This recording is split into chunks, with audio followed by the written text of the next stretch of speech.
Alô, Baixada Santista, o Ação em Reação chegando pela sua TV Com. Prazer muito grande em contar com a sua audiência nesta quinta-feira ao vivo, falando para toda a Baixada Santista e convidando você desde já a participar do nosso programa. Nesta quinta-feira, nós vamos dar continuidade às entrevistas com os candidatos à Câmara Federal. Nós estamos aguardando a deputada federal Maria Lúcia Prandi, ela que é candidata à reeleição pelo PT.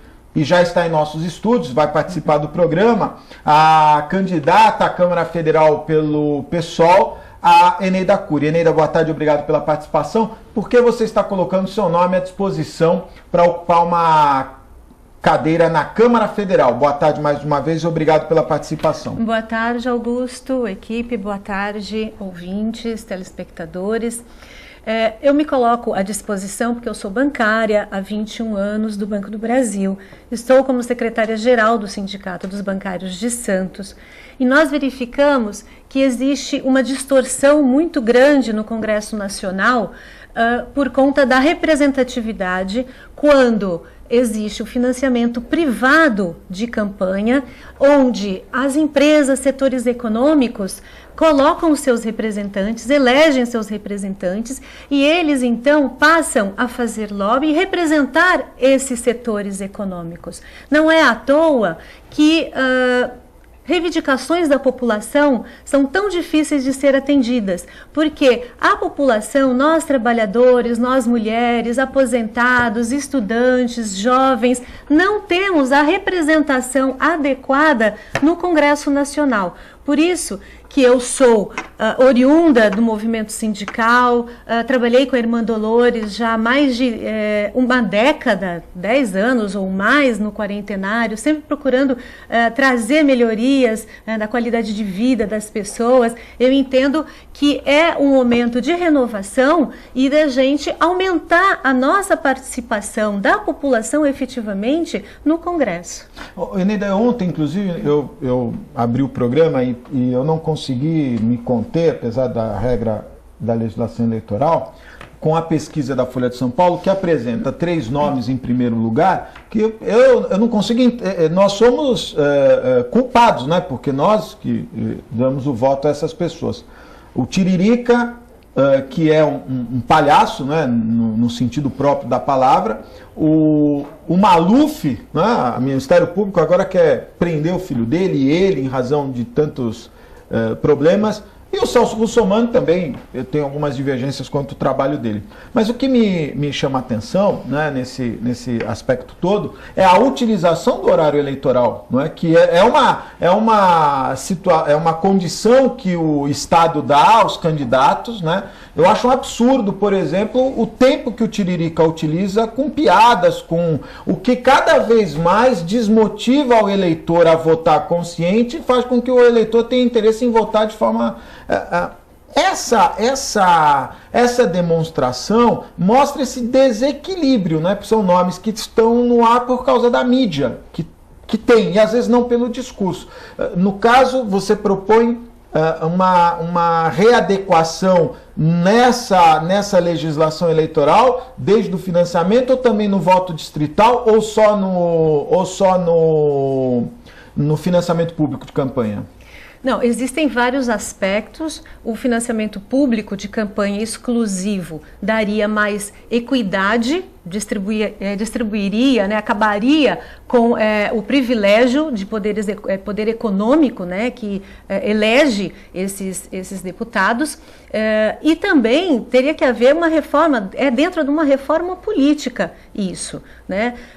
É claro que voto distrital ou proporcional, né, ou majoritário, isso tudo teria que ser debatido, né? O voto distrital, existem algumas controvérsias, né, em que minorias ficariam prejudicadas, né, se o voto fosse distrital. Eu creio que teria que se abrir um amplo debate com a sociedade e, com certeza, o tempo, por exemplo, de televisão é que tem que ser igual. Não dá para a exposição de um ser 15 minutos, de outro 50 segundos. Né? O eleitor, o cidadão, como ele vai realmente decidir quem é o melhor, quais as melhores propostas, se a exposição é diferente. A outra coisa é colocar apenas 3 candidatos, ou para o majoritário ou no proporcional, como se só existissem esses 3. Né? Existem outros candidatos que não são nem sequer mencionados. Então, induz a população a dizer, olha, eu só tenho 3 para decidir, ou eu só tenho 2, ou só tenho aquele que mais aparece. Né? É verdade. E o voto, falando, né, em Maluf, em Tiririca, reflete muito um voto de descrédito. Só que a pessoa não entende que ela está colocando lá alguém, ela está votando em alguém, e votando em alguém que não se sabe o que fez, que disse que ia ver como é que funcionava, e volta agora 4 anos depois e não aprendeu nada, porque continua com o mesmo discurso. Né? É verdade. Deputada, boa tarde, obrigado pela participação. A pergunta que eu fiz à candidata Eneida, faço a senhora também, porque a senhora quer ser reconduzida à Câmara Federal. Boa tarde, mais uma vez, obrigado. Boa tarde, Augusto, boa tarde, Eneida, os telespectadores, é um prazer estar aqui, parabéns pelo espaço democrático. Bem, eu tive 4 experiências de deputada estadual e assumi como deputada federal em abril deste ano. E compreendi a importância, já sabia, do Poder Legislativo, mas especialmente do Congresso Nacional, onde as grandes questões são votadas para o Brasil como um todo. Tive o privilégio de chegar lá, votar no Plano Nacional de Educação, sonho de muitos, que eu diria até de décadas, e quero fundamentalmente defender o Estado de São Paulo, em especial a nossa região, e com políticas públicas, apresentação de projetos, como eu tenho vários já, do Cadastro Único de Pessoas Desaparecidas, porque não é possível que se tenha um cadastro para carros roubados e não para pessoas desaparecidas, a questão de gênero, enfim, e a nossa região eu acho que precisa estar bastante representada no Congresso Nacional devido à sua importância econômica, política e social. Eneida, um tema que entre os nossos convidados, né, sempre todos querem abordar a questão da saúde, não é? A Baixada Santista ela sofre problemas sérios não só no âmbito federal, mas também no âmbito estadual, com repasses aquém da nossa necessidade, referências de tabelas que estão bastante descabidas, né? E naturalmente que a participação do governo federal é sempre importante. Como deputada, você pretende levantar essa bandeira? Você tem algum tema no sentido, algum assunto já estudado no sentido de melhorar os valores de referência para os atendimentos do SUS na nossa região? Olha, eu creio que o que a Maria Lúcia, boa tarde, Maria Lúcia, boa tarde. Citou, é muito importante nós termos vários deputados da nossa região, né, para fortalecer a nossa frente e fazer pressão no governo federal, no governo estadual, para que a gente consiga mudanças e trazer recursos para a nossa região. De fato, o investimento em saúde, aplicação em saúde, ela requer um maior investimento. Nós temos como projeto de partido a proposição da auditoria da dívida pública, que significa que 42% do nosso orçamento, de tudo que a União arrecada, vai para pagamento da dívida pública, né? De juros para os banqueiros, 42%. Dívida interna, né? A dívida interna. E a saúde, ela tem apenas 5%, 6%. Né? Esse ano foi Isso 5. Daria 6%. Esse ano foi 5. Daria 100 bilhões quase. Né? Então, a desproporção é muito grande. Por isso que governos dizem que não tem recursos para aplicação em saúde, em educação. E tudo que se faz, na verdade, acaba sendo paliativo, porque se constroem centros de atendimento, mas não se repassa o custeio. Se tem pronto-socorro, mas não tem remédio, não tem médico. Existe um projeto, nós queremos fazer um projeto de plano de carreira para os médicos. Muito bom, né? Que é um problema sério. Deputada, é possível melhorar os valores de referência para a região da Baixada Santista? E uma outra pergunta, se discute muito a construção de um novo hospital, né? Em vários lugares. São Vicente foi, o ministro Adhemar Artur recentemente anunciou que a área continental de São Vicente, enfim, terá lá uma unidade hospitalar para atender toda aquela região, com certeza atenderá a parte da Praia Grande. Sai do papel esse projeto? Olha, Augusto, eu penso o seguinte, né? O SUS, ele é, na verdade, uma responsabilidade federal, estadual e municipal. O Estado de São Paulo, o governador Geraldo Alckmin, não tem cumprido corretamente a sua responsabilidade com os repasses para as regiões. E a nossa região é uma delas. Bem, a tabela do SUS, ela é aprovada pelo Conselho Nacional de Saúde. E quando não é apenas para uma região. Então, temos que ver isso sim. A questão do SUS, embora tenha um aporte de recursos maior a partir do governo Lula, mas efetivamente ainda é insuficiente. Porque nós temos aqui na nossa região maior índice de mortalidade infantil. Você sabe que eu luto historicamente contra isso.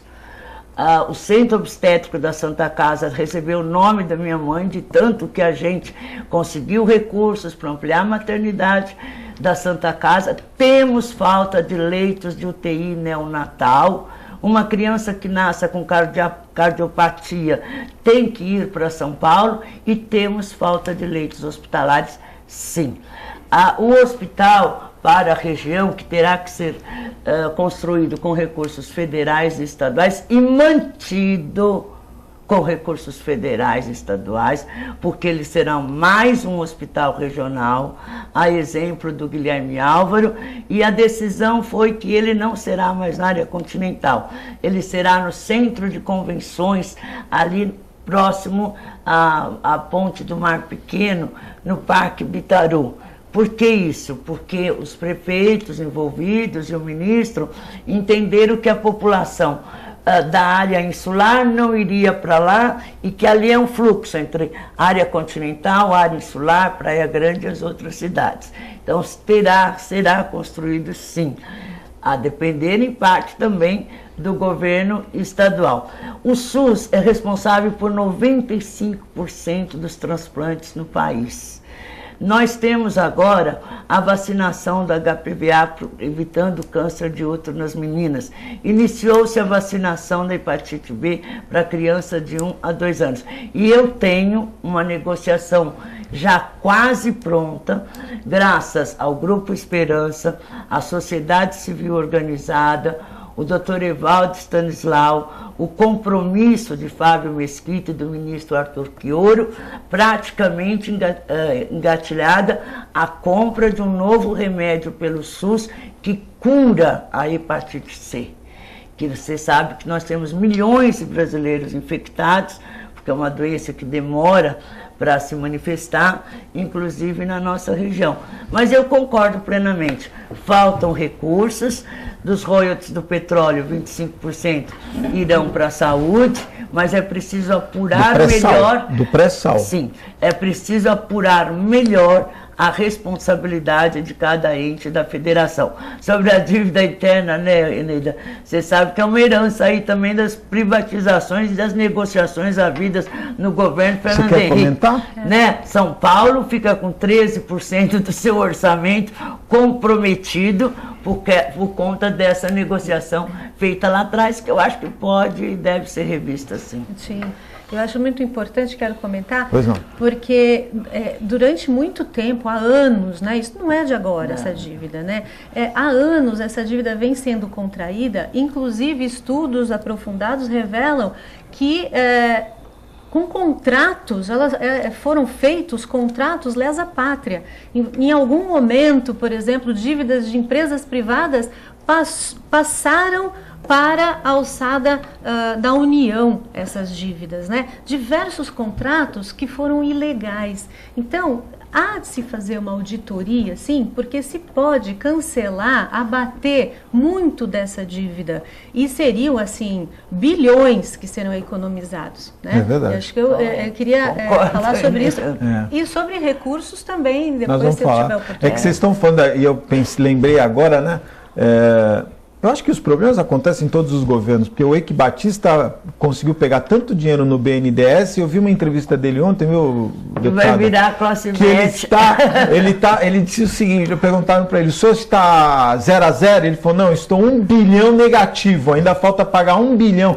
E ele pegou tanto dinheiro no BNDES que eu não consigo entender como é que ele pode... Com certeza, essa coisa do BNDES está mal também, explicada? Né? Não, eu acho que está mal assim. Não, estou dizendo dele dizer... Porque, na verdade, o BNDES é um empréstimo, ele tem garantias e cedo ou tarde, ou ele com recursos, ou com propriedade, será pago. Porque agora todo mundo fala nessa história do BNDES. Porque no tempo do Fernando Henrique, por exemplo, o BNDES ficou fechado deputada, peraí, eu não falei, eu só queria comentar que eu acho um absurdo, né?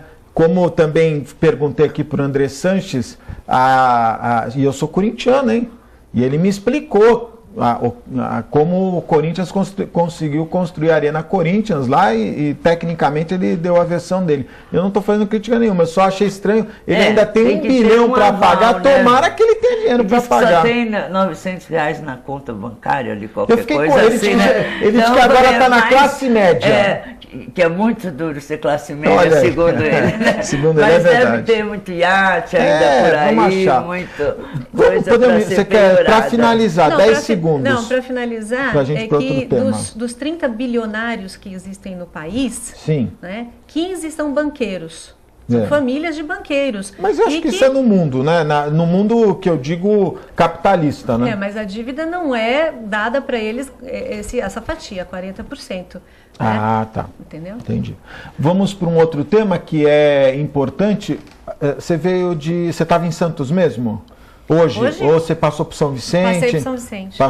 A senhora passou para São Vicente esses dias? Não, eu vi a Eneida rapidamente ontem lá em Itanhaém, mas não conseguimos nos encontrar. Então vocês devem ter enfrentado o maior problema hoje da cidade e de toda a região, que é a mobilidade urbana, né?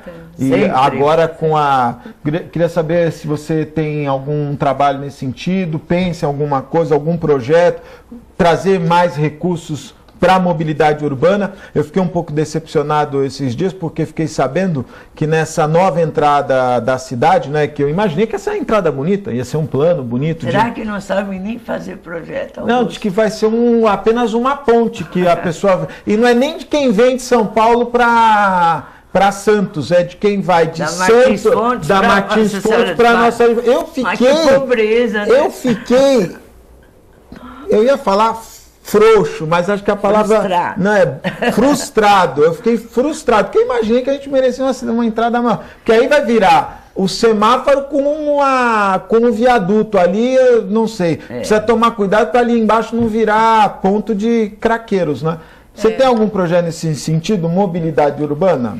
Olha, já em 2008, né, quando fui candidata a primeira vez a prefeita, tinha um projeto que era de interligação das nossas cidades através do nosso estuário, com as barcas. O projeto está pronto. Sistema hidroviário. Exatamente. Na época, custaria R$1. Né? Interligaria todas as nossas cidades, inclusive até Bertioga. Infelizmente, nós sabemos quais os interesses, inclusive dito pelo gerente, né, do projeto, de que os empresários de sistema de ônibus não quiseram, né? Infelizmente é isso que eu digo, né, que interesses privados se sobreponham ao interesse público, porque a quantidade de pessoas que seria privilegiada, né, seria beneficiada com isso, seria enorme, né? Então, reativar, né, estudar esse projeto, tentar reativar a questão do VLT. Eu acho que é uma pena também, traz um benefício, mas é uma pena porque a gente já tinha toda a estrutura que foi desmontada, exatamente, sucateada, e aí, novamente, temos que investir milhões. Na verdade, o TIM era melhor, né? Porque o TIM ia até a área continental, que é a grande massa de trabalhadores. Claro, e agora não vai. E agora não vai. E eu participei da audiência pública, né, quando se colocou a questão do VLT. Inclusive, nós temos um cidadão aqui santista que é muito fã do trem aéreo, né? Meu amigo, monorail. Ele é meu padrinho de casamento, hein? Não vai falar mal dele, hein? Não, essa Anuar Assadavi. Isso. Então, na audiência, ele questionou por que não o monorail e por que o VLT, e a empresa simplesmente, ninguém me contou, simplesmente disse, nós estudamos e não é viável. Ponto. Então, é essa audiência em que as pessoas, o cidadão faz parte para opinar, não pode ser assim, né? E nós temos um projeto, claro, que não está pronto, precisa ser construído com toda a sociedade e muito debatido, que é a tarifa zero. Né? A partir de junho do ano passado, quando a população foi à rua, né, por conta dos 20 centavos do transporte público, o IPEA fez um estudo e divulgou a viabilidade de se aplicar o tarifa zero para o país. Seria gradual, primeiro com cidades acima de 700 mil habitantes, depois 500 mil, depois para todo mundo, mas existe sim essa possibilidade. Eu antes de passar para a Maria Lúcia Prandi, o Antônio Carlos da Atmas, ele faz parte do Conselho Municipal de Transportes, que está discutindo a licitação e a tarifa, e ele me disse que a tarifa, aliás, que a licitação que vai escolher a nova empresa, ela já vai determinar o preço, que seria de R$ 3,30 a passagem em Santos. Deputada, por favor, mobilidade urbana. É um tema que nos é caro e que a região está profundamente atrasada nisso. Desde maio de 99, quando foi extinto o TIM, lutamos pelo VLT, não nestes moldes, teria que ter começado sim na área continental de São Vicente, não ali na Ponte dos Barreiros. Esperamos que depois vá para lá e concordo plenamente no sentido do aproveitamento do potencial hídrico que a região tem. Na verdade, nós defendemos o bilhete único, ou seja, os diferentes modais de transporte. Você pega a Baca, o VLT ou o ônibus, nas 9 cidades do município, um bilhete único, né, que está muito fácil de ser aplicado, tem razão desse potencial. Veja, se você for da área continental de Santos até Bertioga, você anda 20 quilômetros. Se você fizer uma passagem pelo mar, são 500 metros. A prefeita de Cubatão tem também todo um estudo dessa viabilidade do aproveitamento dessa imensidão de água que a gente tem. Mas a senhora não vai falar para ela fazer de novo, porque a última vez que eles fizeram, veja, foi tão importante, o barco virou, a canoa virou. Por conta de uma série de... Talvez de muitas pessoas, e aí já caiu em descrédito. Esse é o problema. É uma pena, porque eu cheguei a ver. Quem saiu por cima foi o Clóvis, né, o assessor do Márcio França, que ficou de cueca e se jogou no mar. Mas, não, é verdade, para salvar as pessoas. Eu acho que ali, viu, teve um excesso, talvez, houve uma preciosidade em apresentar logo um projeto de forma equivocada. Não era o tipo de embarcação, não é verdade? Estava superlotada, depois o Daniel Lozada, que na época era o responsável pelas embarcações, afirmou isso, mas enfim, aí há controvérsia, porque alguém deveria ter dito, olha, já está no... Então, mas eu tive acho que isso foi muito ruim, viu, porque jogou uma pá de cal no projeto. Tive oportunidade, Augusto, mandar um beijo para minha amiga Márcia Rosa, gosto tanto dela. De ver a apresentação com muita tranquilidade, pelos técnicos, por mais de uma hora. Verdade. Então, há toda uma não precisa ir muito longe. A Cosipa, eu não vou saber precisar se há 10, 12 ou 15 anos atrás, os trabalhadores iam trabalhar na Cosipa de barca, no sistema hidroviário. Você pega a zona noroeste, Cubatão, você tem uma travessia super rápida ali, né?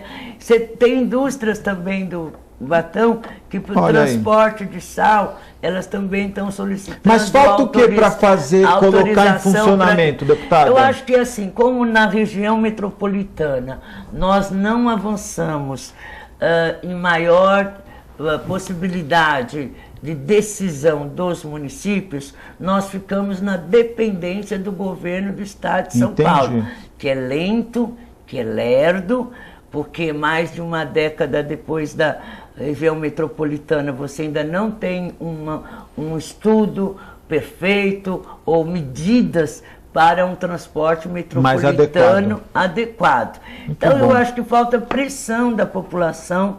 Um outro erro do Conselho, que não existe a participação nem do Legislativo, nem da sociedade civil. Que Conselho? Então, o CONDESB, né? O CONDESB. O Conselho de Desenvolvimento da Baixada Santista. Então, acho que a Eneida tem razão, eu concordo com ela. Há grandes interesses também econômicos por trás disso. Quer comentar, Eneida? Que a gente sabe que é uma das questões, são duas questões que no Brasil, e acho que talvez até em outros lugares, tenham muita pressão, é questão de lixo e de transporte. Quer comentar, Eneida? Não, eu quero, porque, inclusive, quem falou isso foi esse projeto, um projeto da DERSA já, né, de 2005, 2006, e Sistema quem comentou hidroviário. isso, exato, foi o gerente da DERSA, isso está público, não Olha estou só. falando o que ele me falou, né, ele apresentou para todos os prefeitos da região e finalizou a matéria dizendo que, infelizmente, não foi adiante por falta de interesse. Mas falta de interesse, a participação popular, Maria Lúcia, você tem toda a razão, é importantíssima para fazer sair do papel o que é de interesse, porque nós podemos ter os representantes, né, se formos agraciadas, com boa intenção, lutando, fazendo frente, mas se a população não estiver apropriada desse debate e fazendo a pressão e participando, isso fica muito mais rápido e mais fácil. Com certeza. Mandar um abraço especial para o meu amigo Everandi Cirino, hoje é aniversário dele, e o Cirino, quando faz aniversário, ele some. A senhora sabia? Que nem tatu. Não, meu abraço também. Ele é que nem tatu, ele se esconde na toca dele, mas deve estar assistindo o programa lá com os canarinhos dele. Então mandar um abraço especial ao meu amigo Cirino, diz que está fazendo 52 anos, que ele só pinta o cabelo porque ele gosta, mas que ele só está fazendo 52 anos. Então um abraço especial, hoje sumiu do sindicato, o pessoal ligando lá, mas ele não pôde atender. Mas como eu, quando dava aula, faltava no dia do meu aniversário. E os alunos ficavam muito felizes, porque era a única falta que eu dava. Era o dia do aniversário. Afinal, eu queria comemorar meu aniversário. Outra coisa que eu acho que eu queria... só... 2 segundos. Não, pode falar. Não, é a questão das ferrovias, né? Porque nós aqui em Santos então a gente fala temos um do próximo bloco. Muito grande. Pode ser? Pode, então nós vamos fazer um breve intervalo, é muito rápido, então fica aqui meu abraço ao meu amigo Everandi Cirino pelo aniversário e nós vamos para um intervalinho, é muito rápido, fique aí, eu volto já.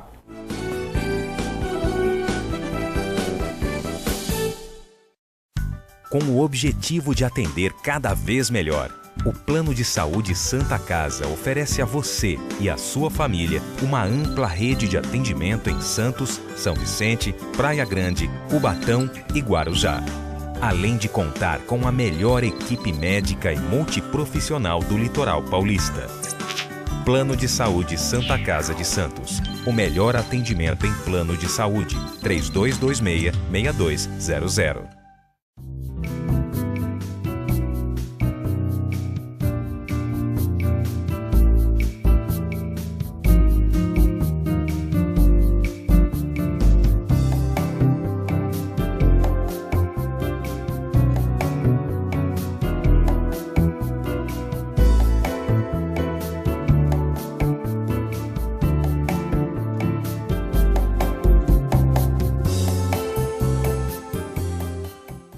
Buffet Maison Vanut, um novo conceito em festa. Requinte e sofisticação no mesmo espaço. Atendemos todos os tipos de eventos, aniversários, casamentos, festas infantis e confraternizações. Venha conhecer nossos ambientes e faça o seu orçamento. Buffet Maison Vanut, Avenida dos Bancários, 42.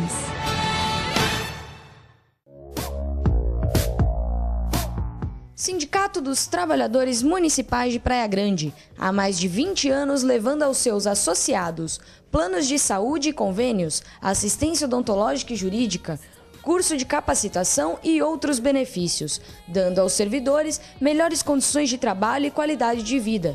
Para mais informações, acesse o site www.sindicatopraiagrande.org.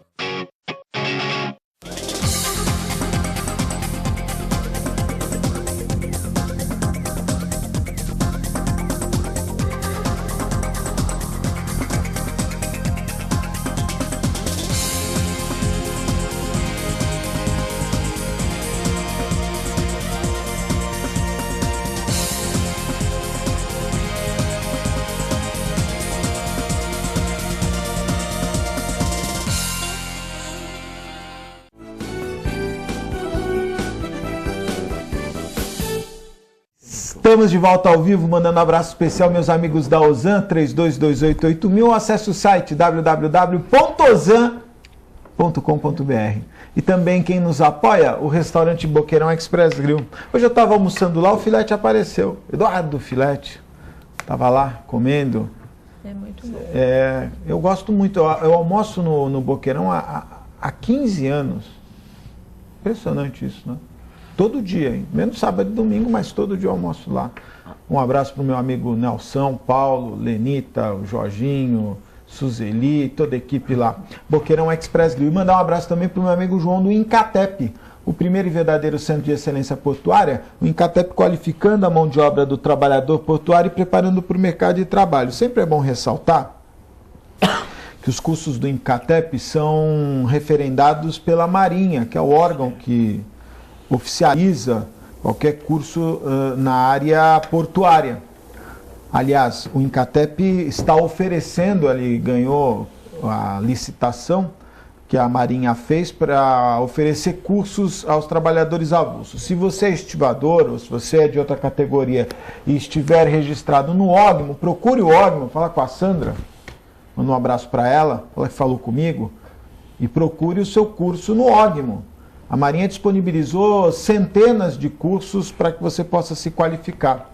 Incatep, o primeiro e verdadeiro centro de excelência portuária. Hoje nós estamos dando continuidade às entrevistas com os candidatos à Câmara Federal. A deputada federal Maria Lúcia Prange, ela está indo à reeleição. Temos também a Ineida Cury, ela que é candidata à Câmara Federal. Nós falamos no bloco anterior de saúde e mobilidade urbana e é natural que a segurança é um tema sempre importante. Deputada, nesse bloco eu vou inverter, começar pela senhora. A presidente Dilma vem anunciando que terá um choque na área da segurança, inclusive com projetos integrados, similares ao que aconteceu na Copa do Mundo. E a Baixada Santista, há muitos anos, sofre, primeiro com o aumento da população e a manutenção do mesmo efetivo, tanto na Polícia na Polícia Militar, como na Polícia Civil. Há também uma necessidade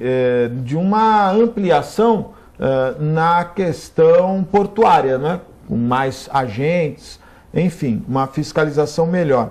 A senhora pretende levantar também esta bandeira na Câmara Federal? Eu já estive com o ministro da Justiça, Zé Eduardo Cardoso, no sentido do PRONASSE, né, do Programa Nacional de Segurança e Cidadania. E várias cidades aqui do nosso município, da nossa região, já recebem recursos do PRONASSE para a questão de câmeras, de vigilância, algumas questões. Eu acho que falta um melhor entrosamento, mas faltam também investimentos, né?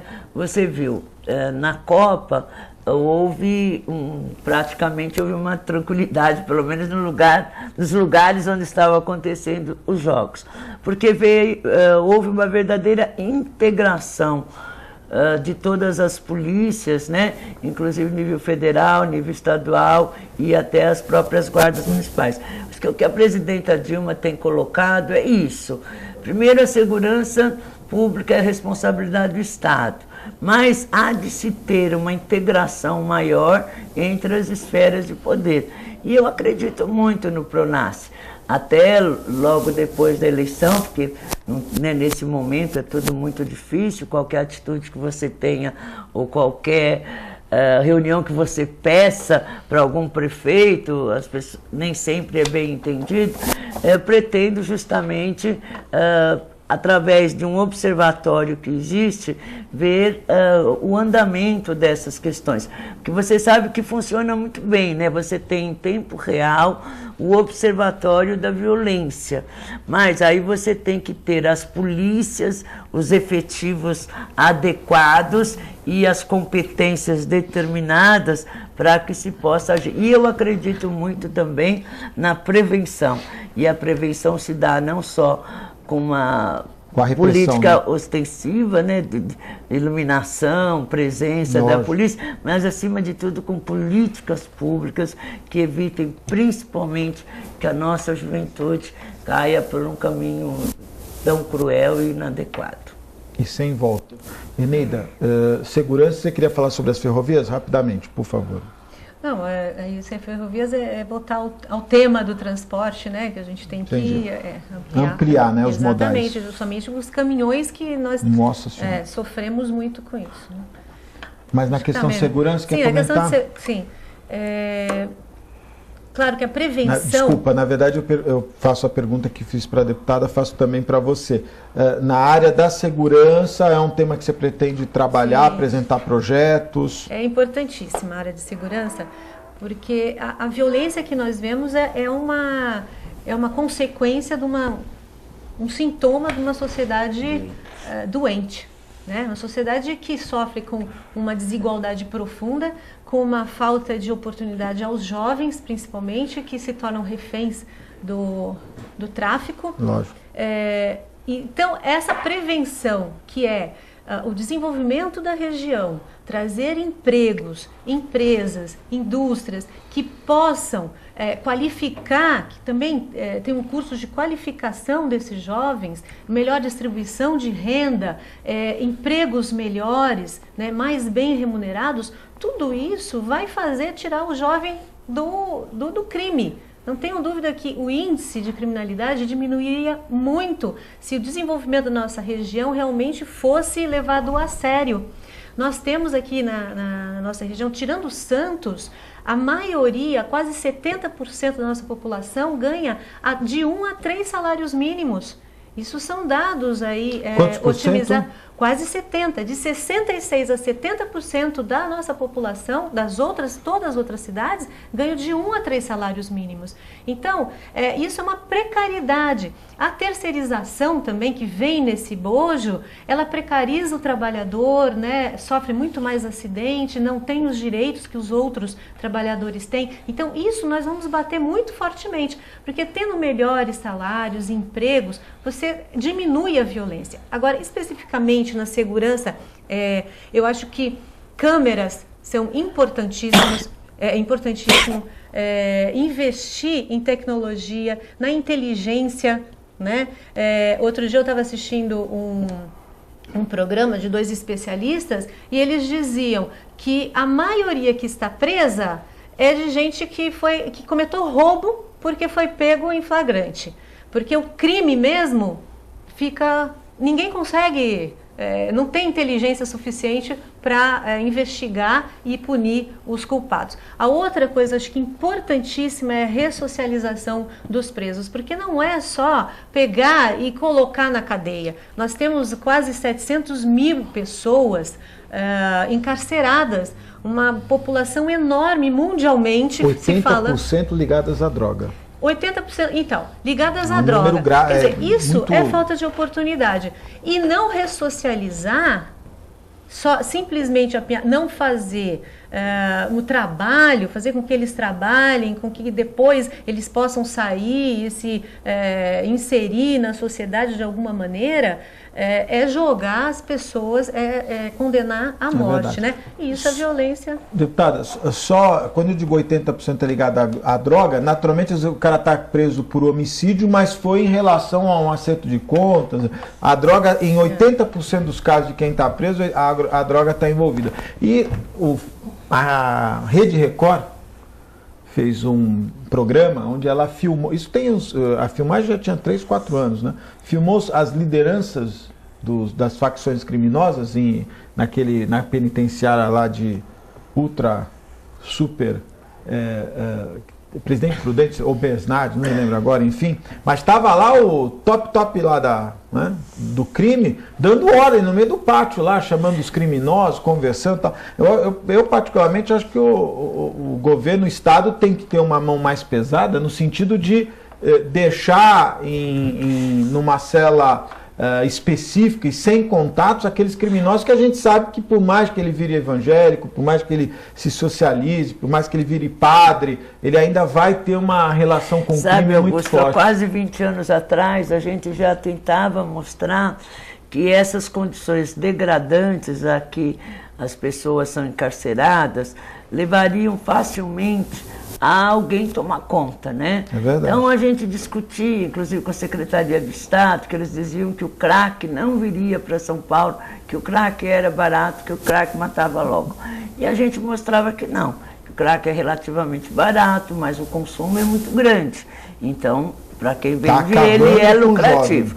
Ele não mata tão depressa como se pensava. Pessoas dependentes há 20 anos ou mais, ele destrói neurônios, órgãos e tudo, uma pessoa continua ali viva.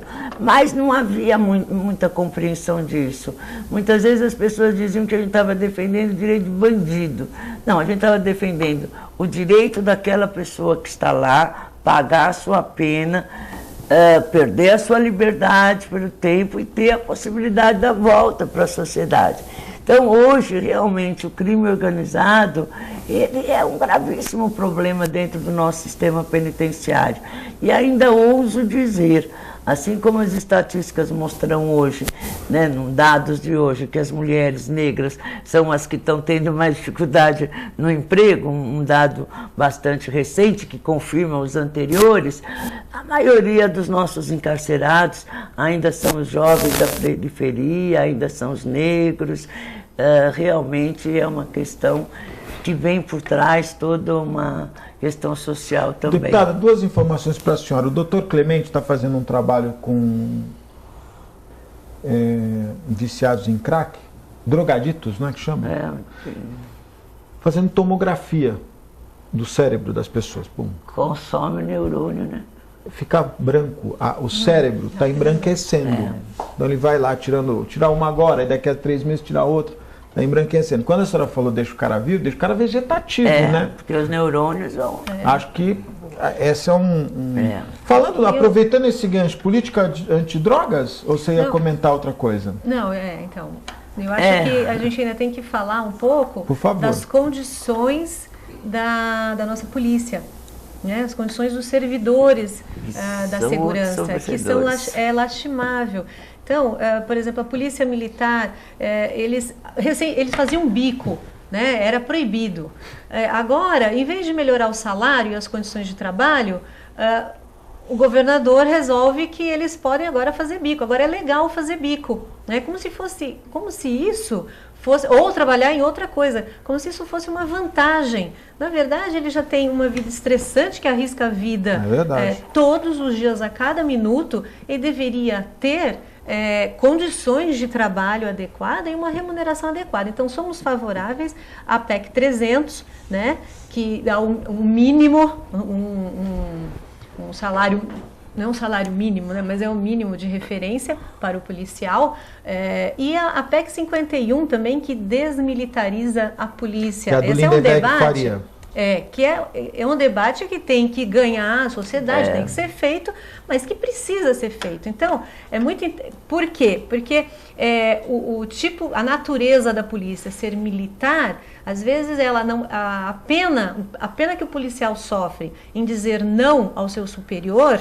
é maior do que matar, por exemplo, uma pessoa, né? Então, a gente precisa trabalhar com a perspectiva de unificação da polícia, de otimização e de começar a fazer esse debate. Faria a deputada vai poder falar melhor, ela virou meio que uma colcha de retalhos, tem muitas alterações. Eu só queria alertar, e a deputada está em Brasília, precisa tomar muito cuidado, porque às vezes são aprovadas algumas regras, né, e talvez por falta de conhecimento daqueles que as aprovam, acaba criando monstrinhos, né? Isso. Então, por exemplo, a Guarda Municipal Armada, passou agora lá em Brasília, né? Então o policial, a Guarda Municipal pode usar uma arma, mas se acontecer de um guarda municipal, porventura, cometer um homicídio, ele vai preso na mesma cadeia que uma pessoa que esteja fora do sistema de segurança. O que, por exemplo, o policial militar e o policial civil têm um presídio específico. Então, criar uma lei, e aí o que acaba acontecendo? Ninguém vai dizer que é verdade, mas o que eu vou falar aqui é verdade. O guarda municipal, às vezes, bateu na mulher, matou a mulher, cometeu um crime.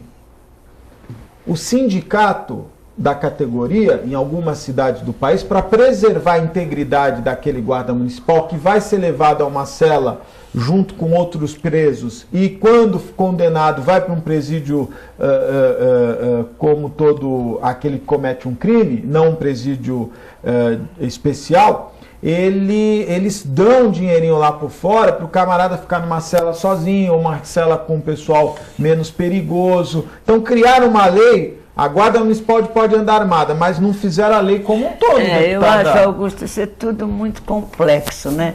Veja bem, eu sou a favor da PEC 300 também. Que igual, a questão dos, deixa igual os salários. Né? Os governadores é que não são. Né? Porque, na verdade, eles que terão que pagar, então há uma resistência lá muito grande, mas nós temos posição favorável.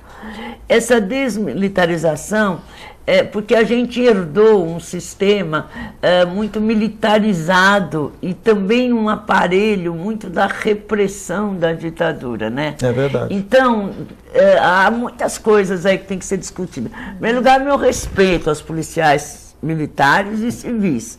Porque assim como no mundo da política, que se há alguns que não são corretos e cometem erros e barbaridades, no mundo deles também existe. Mas nós não podemos igualar, né? Dizer que todos são iguais. Porque muitas vezes um policial sai e não sabe se volta, né? É verdade. As esposas não lavam a roupa deles em casa para não pendurar no varal. Porque muitas vezes ele mora na mesma área favelizada do que aquele que comete o crime. Então, é uma angústia muito grande. Agora, a gente precisa mesmo de medidas, né? Eu acho que assim, a solução não está em armar mais as pessoas. Essa coisa de armar a Guarda Municipal, porque as guardas municipais, na verdade, elas os guardas são agentes da cidadania. Eles estão ali, né, para orientar, mas não, criou-se aquela cultura que ele está para contar do próprio municipal. Então, quer dizer, há situações, talvez em cidades maiores, em grandes capitais, etc. Agora, se por um lado você tem que preservar a vida daquele agente público que cometeu algum ato e ir para uma cela especial, mas a gente sabe também que muitas vezes lá, naquele tratamento diferenciado que os policiais militares têm, e civis também, não é muito justo com a população, né? A altura foi... Então, eu penso, a melhor solução é sentar, ouvir todo mundo. Há muitos estudos, há muitos especialistas em segurança pública, quer dizer, com tranquilidade, respeitando os interesses das categorias, mas acima de tudo, porque geralmente se discute isso num momento de muita angústia, como nós estamos. Eu penso que a questão que mais desespera o brasileiro hoje é a segurança. Então, nesse momento, surgem também muitos oportunistas, né? Que lançam ideias miraculosas, enganando a população como se fosse resolver. Mas acho que a gente está caminhando. A desmilitarização, ela não é fácil, não será tranquila, acho que não será aprovada a curto prazo, mas ela permite, sim, que se discute, se aprofunde e que se tirem medidas mais concretas para esta situação. Tem algum tema que você gostaria de abordar, em específico? Bom, fique à vontade, por favor. Tá, bom, a reforma política, a terceirização também, que é uma... algo que vem, um ataque que está vindo do empresariado, né? Existe um projeto de lei no Congresso, o PL 4330, que também está no Senado, o PLS 87, e agora, se não bastasse, está no Supremo, que permite, se passar, a terceirização completa de todos os trabalhadores, inclusive de serviço público, municipal, estadual e federal. Nós sabemos que a terceirização, eu venho, né, trabalho muito com o trabalhador, né, com esse tema, e sabemos que a terceirização ela é para reduzir salário, precarizar, para explorar mais o trabalhador.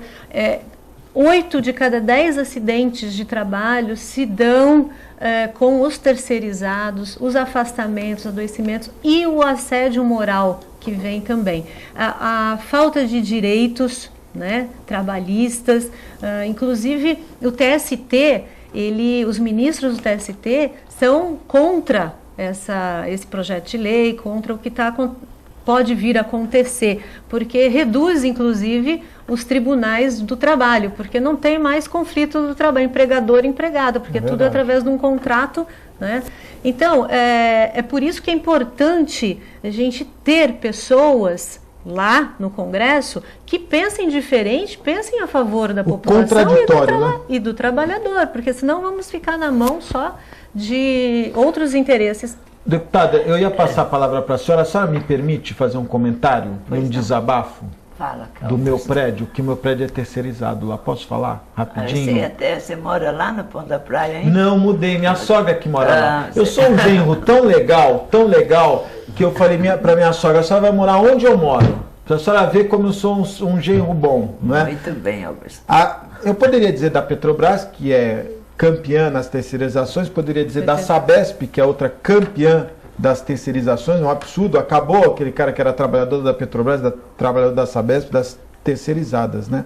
Mas eu vou dizer... Na Prefeitura de Santos, que corre esse risco, é um perigo. Ele pode terceirizar desde a limpeza de uma carteira até toda a rede municipal. E eu vou defender, por isso que eu falei Sabesp e Petrobras, que é para dizer uma do governo do Estado e uma do governo federal, para ver que não, eu sou particularmente contra. Até porque, no meu prédio, o serviço é terceirizado.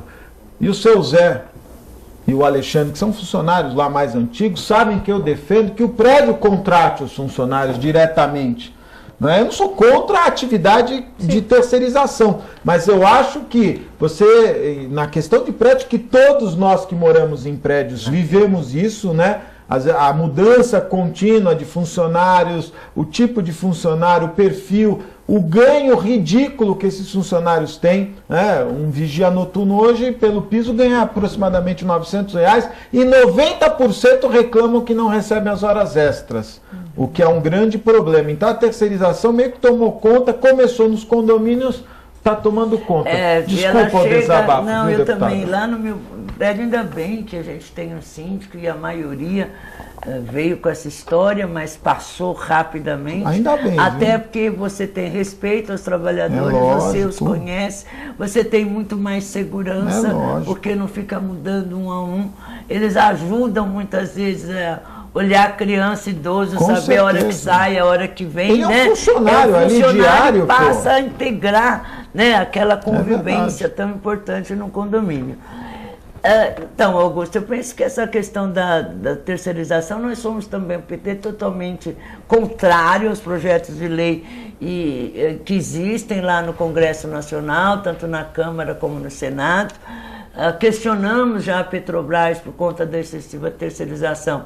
O argumento é que a expansão é muito grande, há uma série de concursos sendo viabilizados, mas espero que sejam mais rápidos, porque são necessários. E se começou por pequenas coisas. Por exemplo, eu sempre fui contra qualquer terceirização em escola, porque você tem ali o ambiente educacional que todos têm que fazer parte. De repente, fazer a limpeza de um hospital, sei lá, até poderia, mas isso ganhou tal proporção que hoje praticamente é tudo. E ele ainda tem absoluta razão. Fora as empresas terceirizadas, aspas, que vão à falência, que não pagam os direitos trabalhistas. Eu poderia citar aqui algumas que a gente conhece. Pagam salários menores, não fica mais barato para o poder público de maneira nenhuma. Quer dizer, a maioria sai perdendo, poucos saem ganhando nesse processo. Então, eu penso que realmente é uma bandeira que a gente tem que mostrar à população, porque se criou tamanha deformidade sobre a questão do funcionalismo público, que muitas vezes a população acha que terceirizando ela será melhor atendida, o que não corresponde à verdade, porque o funcionário público responde juridicamente por seus atos, por suas falhas, por processo, indenização, perda do cargo e outras penas maiores até. Enquanto que um funcionário terceirizado saiu, não foi tem embora, compromisso, assumiu, né? Como no prédio, né? No prédio é assim, lá nós temos 2 funcionários antigos, mas o síndico tem por, e talvez outros condôminos acham que a economia...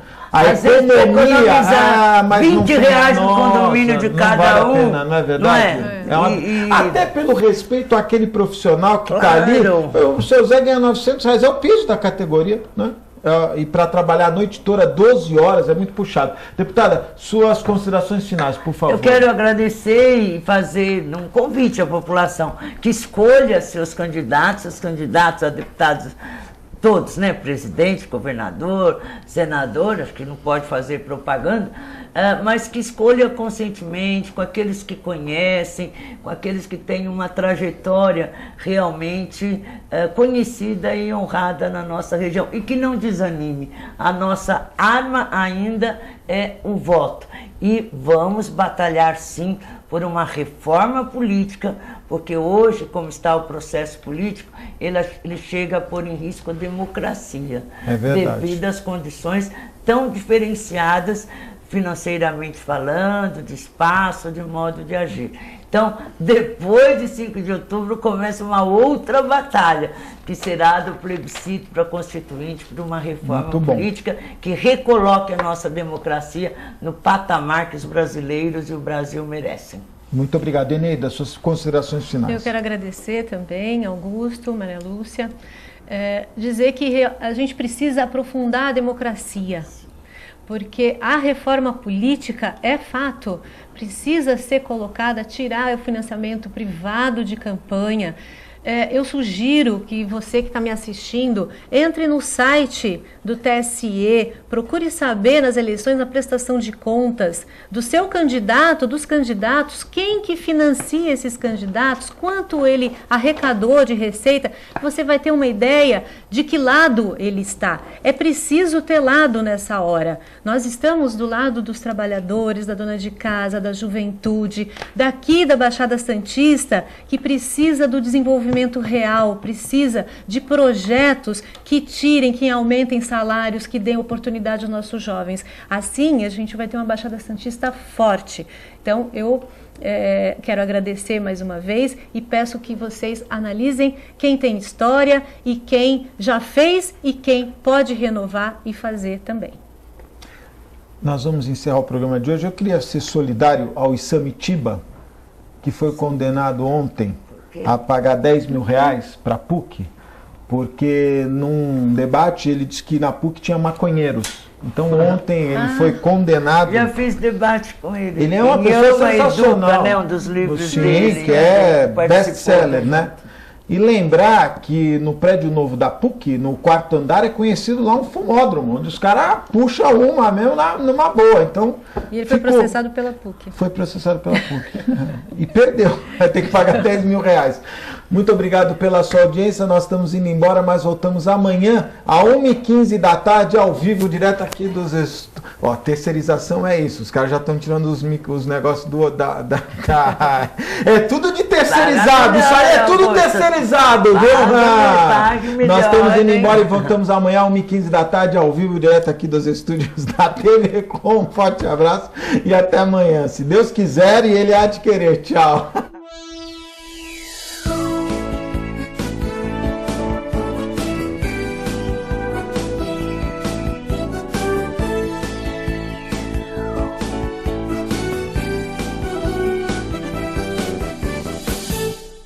Um pedacinho pedacinho da França agora ilumina Santos. Deixe que ele ilumine sua vida. Ville de France, do Grupo Mendes. Mais um sucesso pronto para morar. Espaço, conforto e requinte para você viver todo o charme europeu. Com o melhor clima tropical e uma vista livre para o mar. Ville de France, o estilo das vilas europeias em plena cidade de Santos. Venha conhecer.